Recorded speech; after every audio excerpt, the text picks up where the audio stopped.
What is up, everybody? I'm back with another video, bro. And today we can react into the real XXXTENTACION story slash documentary about Publish X. Let's get into it, bro. Listen, I need you all to listen. Listen closely. Based on Life a is true based story, off of man. decisions. It's not about what you're dealt, it's about how you deal with it. In every situation, you must keep your eyes Long and your little job, mind bro. open at all point in times. Your decisions are what pave your destiny. Fuck what anybody says about you. Fuck what anybody does to you. It's how you deal with it that matters. You are all gods of your own. You are all gods. You are all geniuses.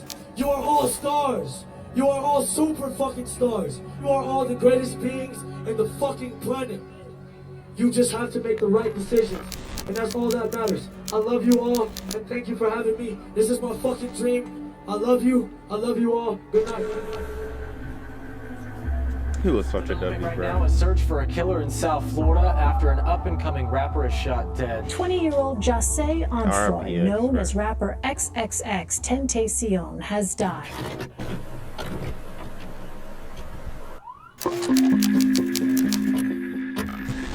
Jose Onfroy was born on January 23, 1998, to parents Dwayne and Cleopatra in Plantation General Hospital in Florida. Although Jose was healthy, the doctors would notice a problem with his heart, a defect known as a hole in the heart. And although it's common, it didn't mean Jose grew up being told not to play too rough and would only grow to be 5'6". He spent the first year of his life living with his dad and his dad's girlfriend Tashino Freeman, and Jose's half-sister Ariana. Ariana would go into a lot of detail about Jose's early childhood, but the videos on her YouTube have since been deleted for unknown reasons. But here's what we know. After being born, Jose would visit between his mother and father's home until finally settling in with his dad at 817 36th Street, West Palm Beach. This was in March or April of 1998. He was in a Jamaican family, very inspired by their roots and traditions. Being Jamaican means earning and having respect first and foremost. Jamaican parents often hold their children to greatness. Ariana's mom would be the one to take care of Jose and Ariana for over a year, while his dad provided the income mainly from selling drugs, doing music performances, and odd work on the side. Dwayne always said his son was beautiful, and he always wanted attention as a child. He would cry until he would be picked up, and then he would go quiet. Ariana remembers this is how Jose was. It was like this for less than a year until some dramatic changes in the real path of Jose's life began. Sometime in 1998, Jose's dad had an affair with another woman, having a third child with a third mother. It was only a few months after this video was filmed that Tashino would have enough and call Cleopatra, Jose's biological mom. She asked her to come take her son, and they would meet at a gas station. From there, he would be taken care of mainly by his mother. This didn't mean he didn't have a connection with his dad and Ariana though. They were often visiting on the weekends, and his dad would babysit when needed. His dad loved Jose, and he tried to provide for him even with the new living arrangements. But this meant most of the time, Jose was with his mom living in Pompano Beach. She was a single working mom as a stripper and couldn't always take care of Jose, since he demanded so much attention. She often sent him to babysitters or his grandmother Colette Jones' house. Sometimes her brother, Jose's uncle, would be over days at a time, and he'd watch Jose. When he needed attention most growing up in his adolescent life, Cleopatra often had different guys over and gave little to no attention to Jose for how much he needed.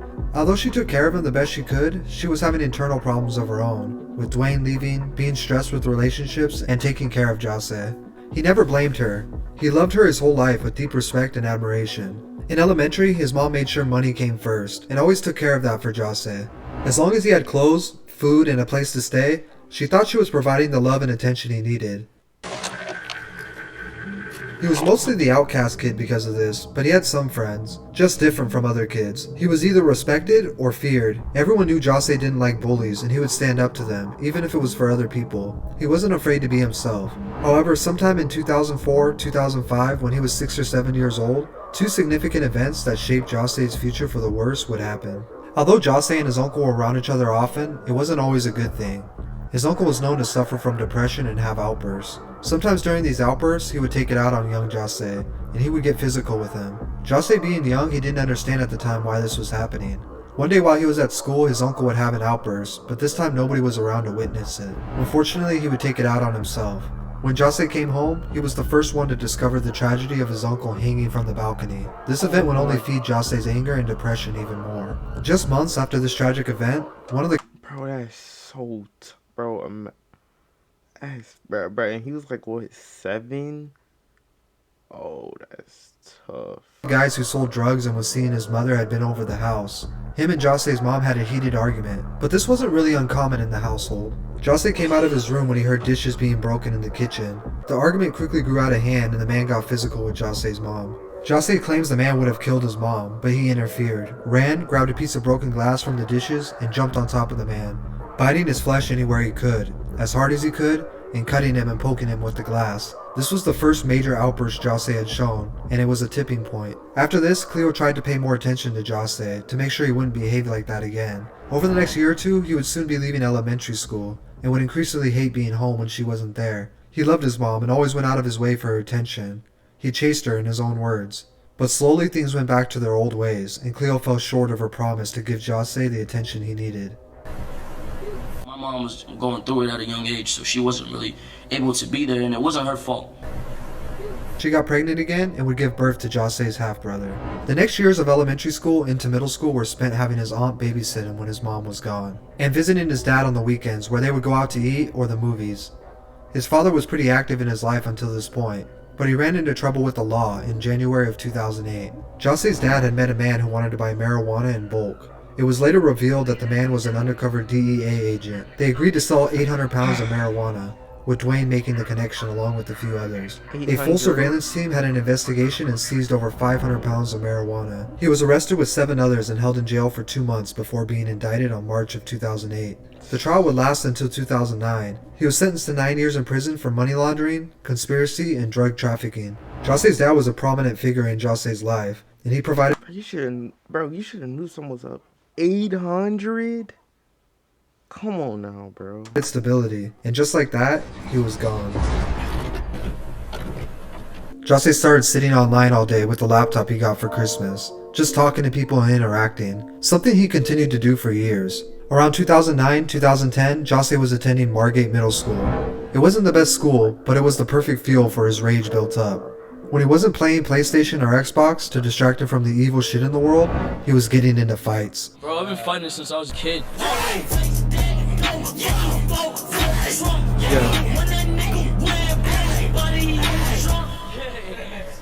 This eventually led him to get suspended and then kicked out, but he had stopped caring about report cards or school in the 6th grade. He had completely failed this year, even though he got straight A's the year before. Him and his mom argued over things like this because she wanted him to do great academically and go on to great things, but Jose knew that wouldn't come from schooling and being a well-behaved student. Jose is who he is because of being himself, and his mom didn't understand that part of him. He changed dramatically from 2010 to 2011. He changed his style and his clothes to something more similar that he liked. This was the beginning of a transformation from pretty boy to something unique that represented him better. After he was held back and eventually expelled from Margate, he transferred to Lauder Lakes Middle School in the 7th grade. He really started to develop his style and taste into what he liked, Odd Future being one of his inspirations.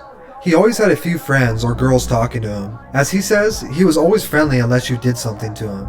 The only subject Jose actually enjoyed was history. Everything else about school just led to more fights. There's something about fighting that Jose loves. He fought for people who couldn't fight for themselves, but he also fought for fun and the thrill. He also admitted to fighting just to get the attention from his mom, because he knew she would have to give him attention after a fight. But over the years, the strain was getting to be too much for his mom. She would take him to stay with his aunt or friends for extended periods of time.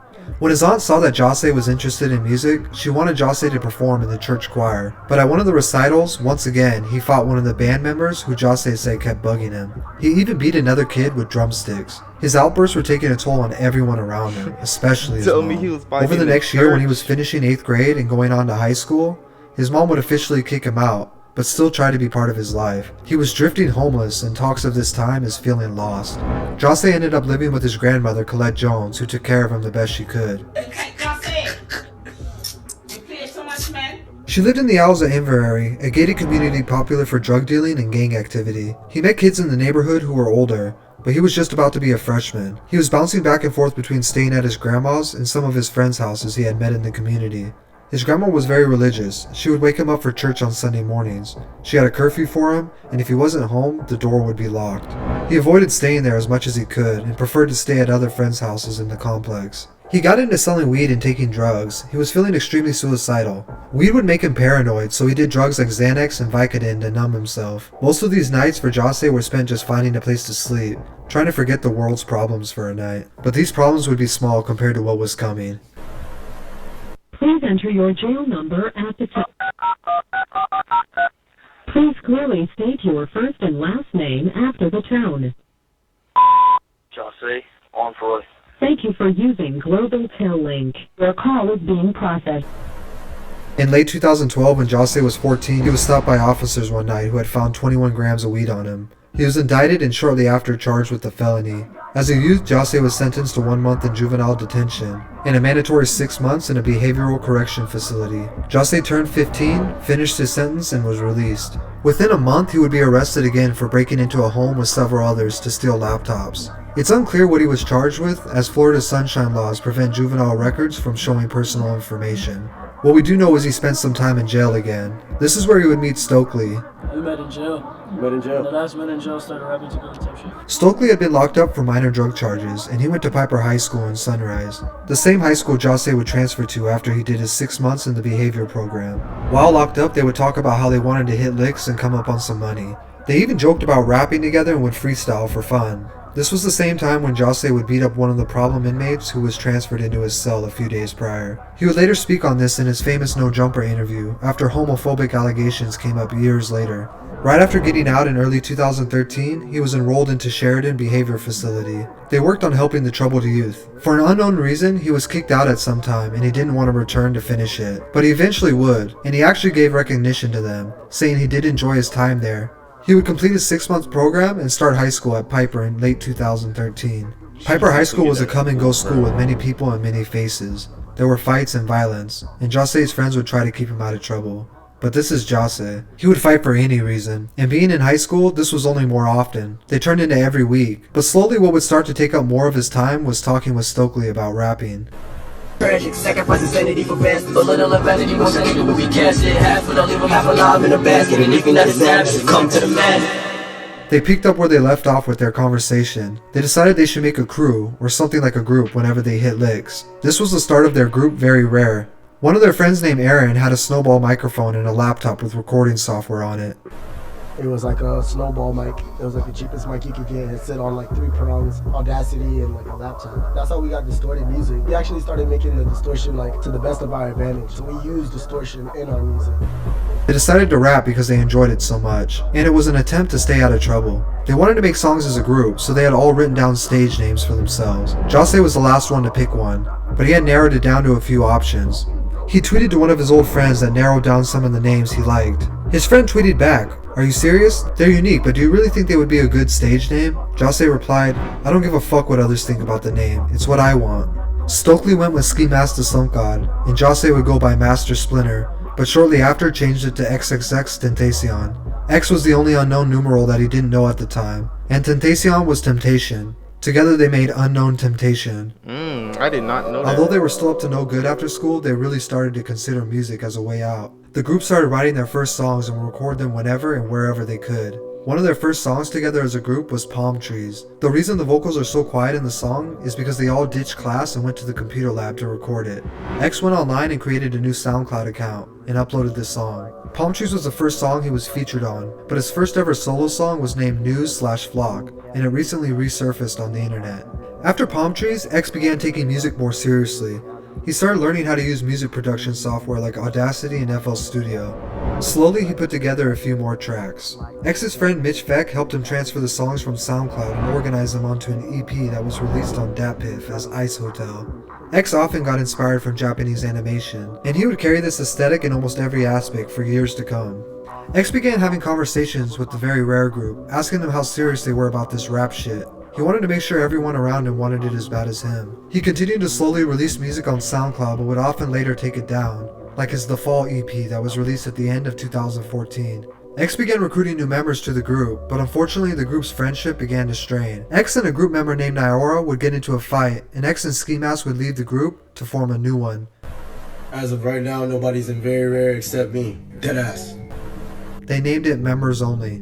At first, the group only consisted of X and Ski Mask, followed by Absent Will, who became X's first manager. In 2015, they dropped their first tape, Members Only Volume 1. It consisted of songs exclusively by X, Ski, or the both of them. The songs all had a dark and gothic feel. X was starting to find his avenue of music, and he ran with it. Shortly after the tape drop, they started planning their next one, this time hoping to find more members to feature on the songs.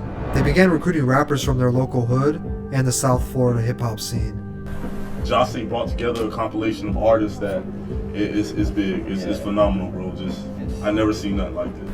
As they began performing at small shows and house parties, they started to meet more people in the Broward music scene. They were finally starting to gain a small following after people heard just how different their music was compared to other music out of Florida. The unique thing about Members Only was many of them didn't rap. In fact, X never minded this. He stated as long as everyone was doing something to progress the group, whether it was booking shows, doing artwork, or even making clothes, you had a spot on the team. The group grew to a substantial size of rappers, photographers, videographers, and clothing designers. When booking shows, X often got into it with promoters when he would request 20 people on his guest list. He really wanted everyone to eat. Members Only Volume 2 came out about 6 months after Volume 1. This time the tape featured more artists like Flyboy Tarantino, Enzo, Fuck It, and even a verse from the unknown Smoke Perp. This was a really important time in X's life. He began to see how his behavior, which through his entire life stunted his growth, was finally beginning to benefit him and his crew in the form of his music. Although he was starting to see the benefits of this behavior, it didn't mean his life was any easier. In fact, he was still fighting and getting into trouble. The group was starting to get recognized as the rowdy kids who started fights. One fight in particular would be filmed and uploaded to World Star Hip Hop, giving X his very first taste of going viral. This behavior, among other things, ultimately led to him being expelled from Piper High School. Even though his SoundCloud following was still small, his Twitter had a few thousand followers as a result of the fight videos. He would try to tweet all of his followers and get to know them, networking and making new friends every day. X began to enjoy the idea of figuring out social platforms and how to utilize them to his advantage. An early example of this was him. Bro, I feel so bad for Ski, bro. He lost X, then he lost Juice, bro. That's tough. Removing songs from his SoundCloud to create a sense of scarcity to his music. Almost immediately, people began to search for these lost songs. X would later quote he hoped one day his lost music would be searched for and traded around like Pokemon cards. Too much of anything is a horrible thing. None of nothing. Like if you don't supply and there's a heavy demand, when you drop anything or you give out, it's gonna skyrocket. According to Google Trends, it was the summer of 2015 when his name started to circulate the most, and locals were starting to know about him. At this point, he could guarantee a few thousand plays every time he dropped a new song online. With X at the forefront of the group, they began getting paid a little bit of money for their shows, and people in Florida stated they were so infectious that soon after, other aspiring rappers throughout the region were trying to emulate them. In late 2015, X and a producer named Rojas had become acquainted while sitting around Absent Will's house. Rojas was showing X a few of his beats, but X was passing on all of them. He was looking for something different. The last beat Rojas showed X was co-produced by Rojas and Jimmy Duval, and it was intended for another artist named Rechi P, but he had been locked up, so Rojas considered the beat up for grabs. X liked it. He went into the booth in the closet, and 15 minutes later the song was finished. He would title it, Look at Me. Yeah! Hey, she keep me alive, bro! For a generation of kids on the brink of the worst mental health crisis in decades, X's music spoke to them. Much like how he stood up for the kids at school who couldn't help themselves. He wanted to be the voice of the youth through his music, and after the song came out, everything started to change. Like shit, this shit fire. And then, a couple days later, this shit just blew the fuck up. Rojas uploaded Look at Me to a SoundCloud page, and in January of 2016, it got its official release for digital download. It was immediately turning out to be X's most successful song at the time. Although the song wouldn't chart on the Billboard until the end of 2016, it slowly amassed millions of plays on YouTube and SoundCloud over a couple months. X's social media followers began to rise rapidly. While this is happening though, the police were building a case to put X in prison for robbery and assault from the year before. With his name circulating the underground and a cult-like following, he would be requested multiple times by his new fans to appear on the up-and-coming No Jumper podcast with Adam22.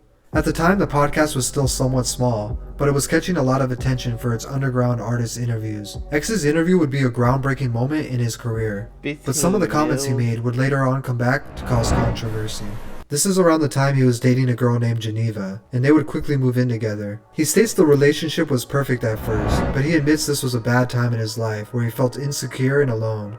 Although things would quickly go bad in their relationship, he states she was always there for him through a tough part of his life. I lived with my ex for like a couple, like almost a year. I was literally going insane, and she was my safe haven. Like I would go to her. She was what I wanted. She was everything for me. Shortly after, X was booked for his 2015 robbery and assault charges. He was held at Broward Regional Detention Center in Fort Lauderdale. He would be held for a few months before agreeing to house arrest. Look, I look like a cyborg, dog. Get off my leg! Upon release, issues with his girlfriend Geneva would get worse after she admitted to sleeping with another man while he was away. These events would later form the allegations of domestic violence between the two. In October, he would be arrested once again for these allegations, and he would plead not guilty, but was still held for violating his house arrest. He would stay locked up for over 6 months. While behind bars, a combination of the allegations against him, along with the start of a beef with rapper Drake, would inevitably bring his name in front of a whole new audience. After Drake released a song titled KMT in early 2017, fans immediately noticed it carried a very similar cadence to X's Look at Me.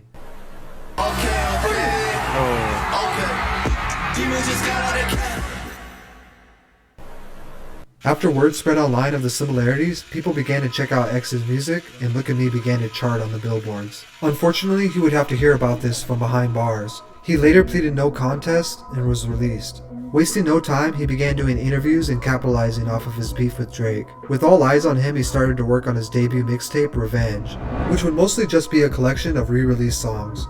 The tape would peak at number 44, and in June, Members Only Volume 3 dropped. He spent most of 2017 releasing music and capitalizing off of the attention he was getting. His charges were still pending from his ex-girlfriend, but the trial kept getting pushed back. After dropping his debut album 17, he had gained a mass following and was breaking out of being considered underground. The album gave fans a real insight to his mind and his struggles. His message was received by fans that they were not alone in this battle. The album shut down all talks of X being a one-hit wonder, and other major artists began to co-sign X and recognize his wide range of talent.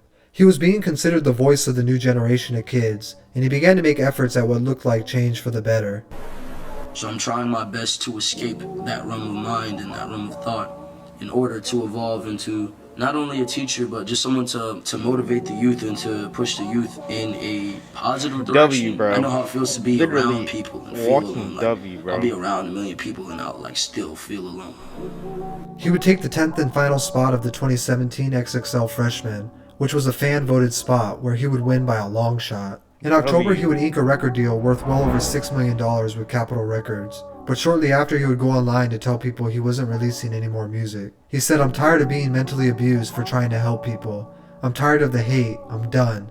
While this is going on, he would donate $100,000 to domestic violence prevention programs, as well as plan to host an anti-rape event in Miami. In December, A Christmas Carol EP dropped, and his team would also submit documents signed by his ex-girlfriend that stated she wanted to drop all charges against X.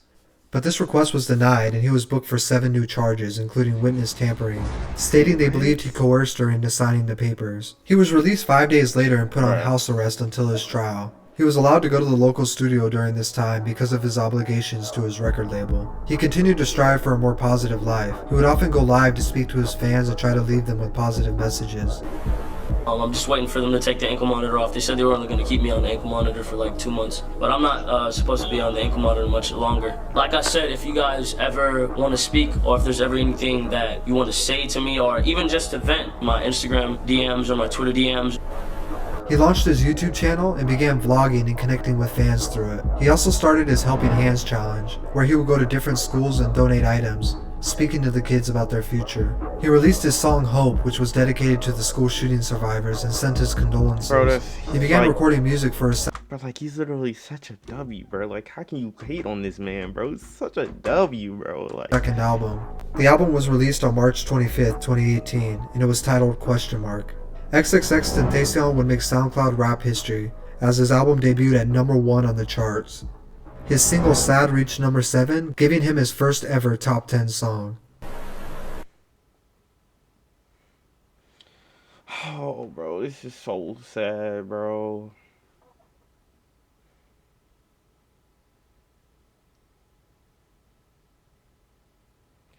Like, bro, those people are so weird, bro. Like, they need to rot, bro. Bro.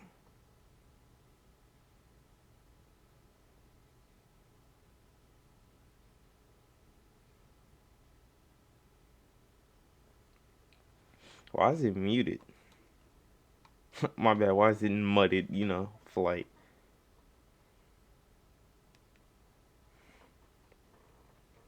Bro, but he was such a W, bro. Like, bro, those people that did that to him are so weird, bro.